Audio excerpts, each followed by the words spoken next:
Okay, so this track has been created with nothing but current. That includes drum hits that go into the sampler engine, and obviously all the bass and synth stuff is made in current. So the idea came from Ben from Minimal Audio, who in the Discord posted a track he'd made, and he said this was 100% current. And I took that more literal than he meant it. He actually meant just that all the synths and bass and everything was in current. Whereas I went ahead and used the sample engines to put the kick, snare, hat, etc. in for the drums, even the shaker as well. But yeah, I'm going to basically break this track down and just show you what I did.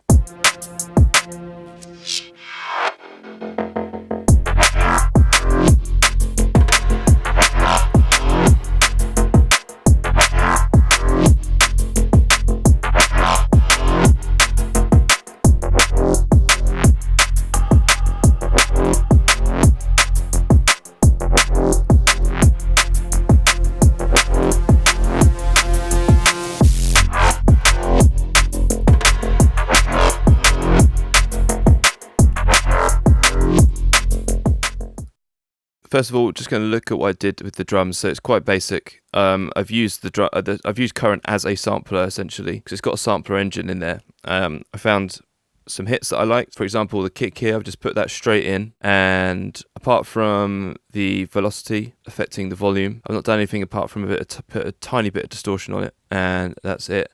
Let's have a look at the snare. So the snare didn't want to do anything to it. I just velocity to the volume again. And I think the same with the hats. So that's just like, it's almost pointless doing this. I just ended up, as I said, I took what Ben from Minimal Audio said about his track. I took it more literal than he meant. He actually just meant the synths, etc. But here I found a bit of a shaker loop that I liked. This sample was already at the correct BPM. But you do have the warp functions here, where you can flex it so it keeps it to the correct BPM, so that's nice. But yeah, for this it didn't need to warp it, but anyway, I just took a section of it that I liked, and then that loops. Very good. Okay, so in terms of all the synths and the basses in this, I created most of them from scratch for this track. Let's have a little look. I think this one was a sound. Nope, I did create this in. So if I haven't created it in this track, it's just a sound that I've made previously. I don't tend to go to presets. I've always just preferred to make my own sounds from scratch, or have little sessions where I'm doing sound design, and I'll come back to those sounds when I need them. This is the little intro sound.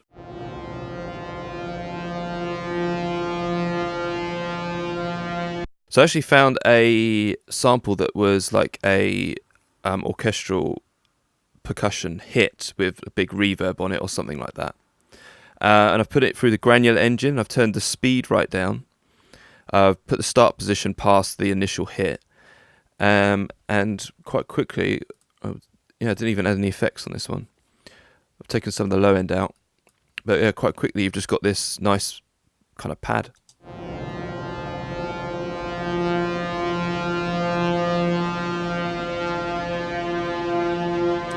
I've changed the size of the grains, and that's kind of it. So yeah, that's quite basic. But making use of the granular engine, which actually I don't do a ton of. Depends on the type of music I'm doing. But recently I've been doing a lot of drum and bass, and I just find myself not, unless I'm making a pad or something like that. I don't usually, like in a bass line, I don't really go to the granular engine. I could. There's no reason why not. My brain always goes to the wavetables, etc. Anyway, so that's the intro sound. I've actually exported that just so I could have more control over the tail of it, and I've faded it in the breakdown. We've got this reverse Atmos sound. Let's have a listen to this.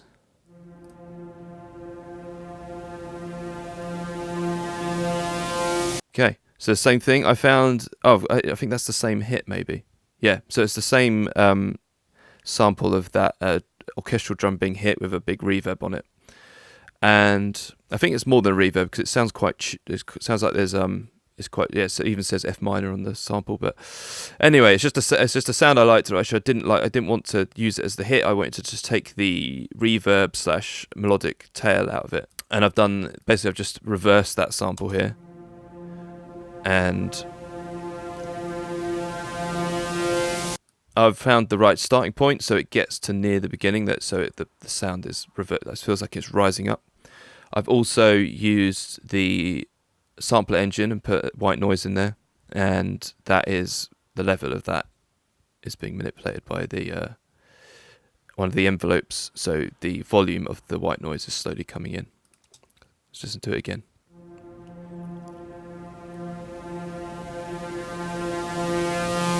Yeah, and I've ended up using that all the way through, so every 8 bars that comes in. Okay, let's look at the sub.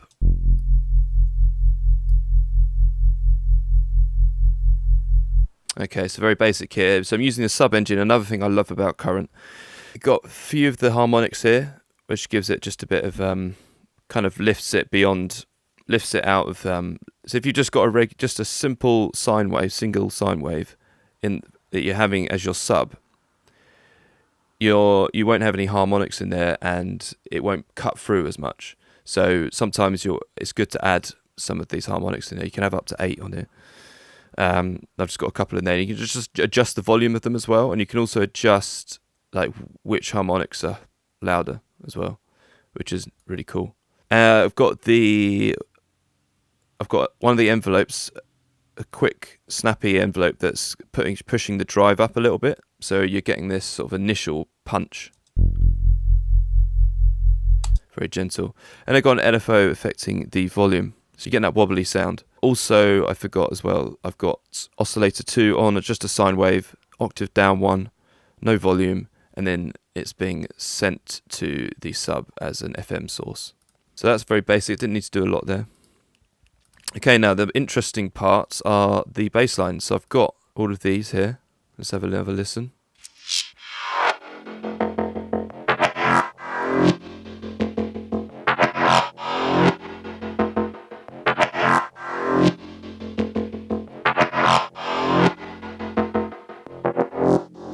So you get the point.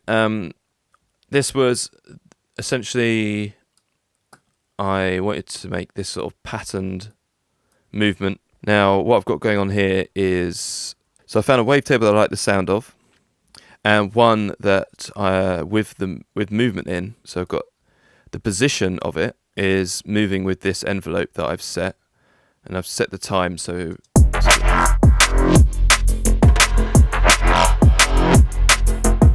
I've just found a time that suited the pattern. I've got an LFO that I'm sending to the warp and the wave manipulation things here. So these parts are because I've got phaser. This is a real big part of this sound actually.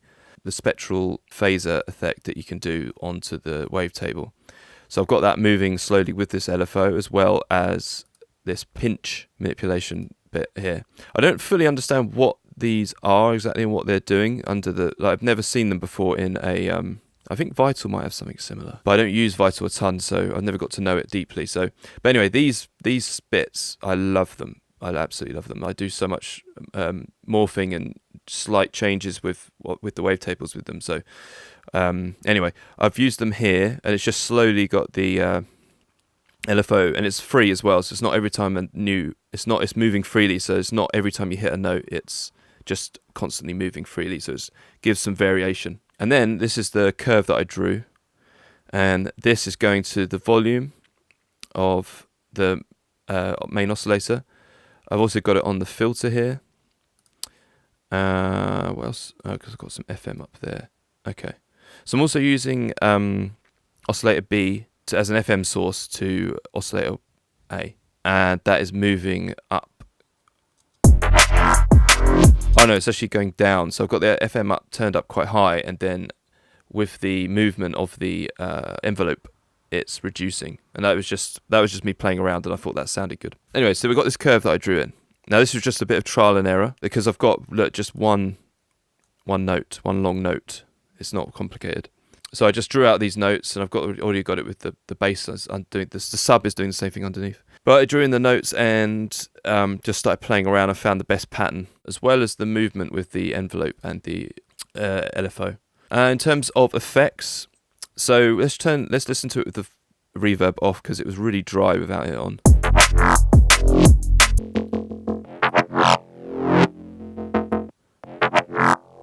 So that's really just dry and shit, actually. I put the reverb on and I sent the curve to the wet dry amount. So every time the curve goes up high, we get the reverb in. When it goes down low, it's coming out again. So it gives this massive effect.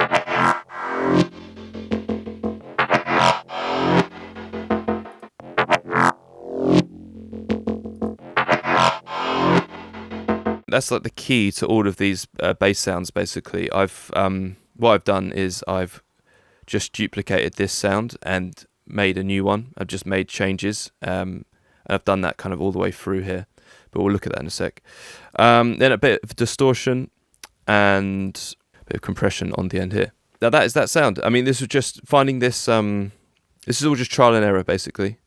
I'm just finding a wavetable that I like the sound of initially, and then I start playing around with all of this extra bits here.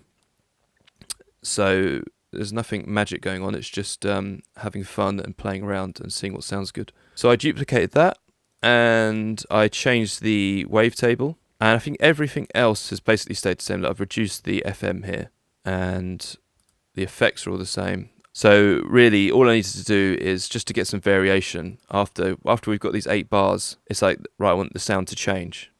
So we go from this first one to this next one.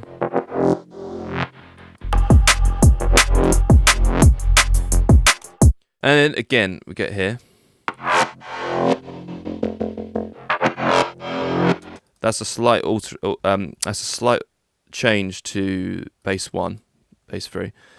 And bass 4, I think, is basically taking bass 2 and making it slightly different again. So we don't need to go into that. One thing I have got down here is this sound. This is a sound that I've made in Current before, and I've used it a few times in some tracks recently. Because it's basically just the sub. The drive has a noise option, and we turn that up, it sounds really good. So what have we got here? Yeah, it's just pushed hard with some distortion and some upwards compression. So then we've got this section where things change a bit.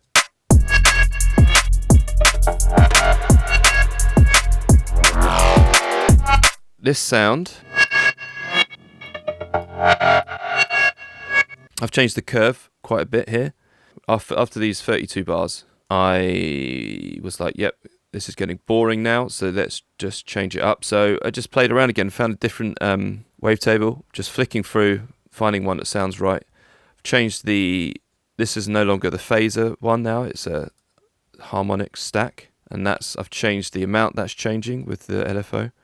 Also I've changed this to the reduce crush, and that's moving in a different way. I've moved all the parameters basically, but the same stuff remains, same kind of concept remains there. Now, I've changed the speed of I've changed the rate of the curve. I've also changed oscillator B to a saw wave, and I've put it up 2 octaves and 7 semitones. So that's making a big difference, and that's why we're getting this sort of. That's why we're getting that high-pitched sound in this. Yeah, again, it's got the reverb, distortion, and compression. So again, that was just like, right, I need to make changes now. I'm just going to play around with the curve, play around with the wavetable, all this stuff. And you just play around until you get something else that sounds good. Then we've got this bit here. So this is basically bass 1, the first sound, but instead of having like a complex curve, it's just got a rising. So the curve is the same curve, but I've changed it to so it's affecting the same parameters, but I've changed it so it's like an attack, and then it stays big and then it goes down, and that gives you this effect here. And then we've got this. Yeah, again with this one, I just same concept really, just making changes. I think I made changes to so I've called it bass 2.5 because I've taken bass 2, made changes to make it sort of fit more with this one here.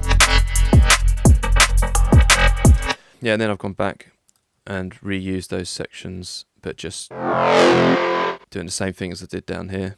Now, that is basically the bulk of this track. There's a few other bits up here. So there's this perk roll.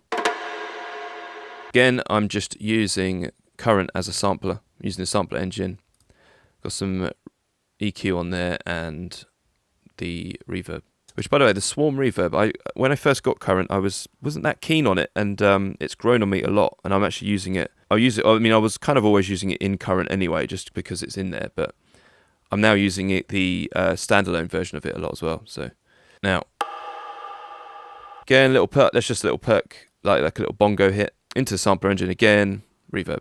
I've done another thing here again, and then some white noise. So one weird thing about current is it doesn't have its own dedicated noise engine, which is kind of a shame because I sometimes forget to use it because it's not here on this main page like it would be in Serum, for example. But I've got to remind myself that you just got to come to the sampler engine and it's got a noise section. It's just got a bunch of noises. That is literally the track. So all I've done is I've then structured it.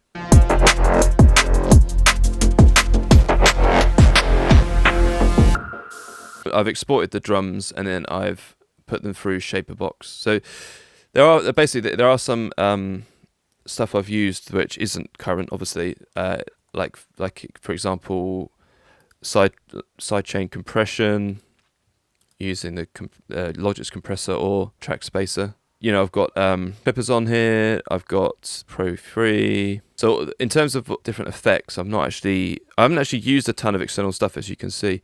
I mean, what have we got here? I've used the Fuse compressor, so I've used some of their stuff as well. But anyway, it's irrelevant. Who actually cares? It's just a little challenge I wanted to set myself, and this is the result. I actually ended up, I've got this vocal sample here that comes in. I'm telling you the truth. I forgot what my challenge was, and I ended up just dropping the sample straight into here, rather than using current sampler, but who gives a shit. The rest of it is all just made in current, and I don't really recommend doing this with your drum hits. It's kind of pointless. Although, you know, it's kind of interesting, kind of, your brain does change the sort of way the brain is thinking about things. So you kind of go into here, and you're like, you do have all these options of how to change it. And you can set things up that you just wouldn't think of. So I didn't actually end up really using anything apart from here. I've used a bit of the distortion, which I could use the riff distortion, which I will use a lot anyway on stuff, especially like kicks. But instead, I've just used the distortion in current for this. But it's kind of, so I mean, it was an interesting exercise. But ultimately, I'm not gonna do this again really, where I'm putting all my drum hits into current. But in terms of everything else. Yeah, I mean, I'm kind of using current for everything these days anyway. I absolutely love it. So yeah, I hope this wasn't too boring. I just wanted to show you what I've done. Also, just break it down. I thought it might be useful just to break down a track as well. Don't know how to end it.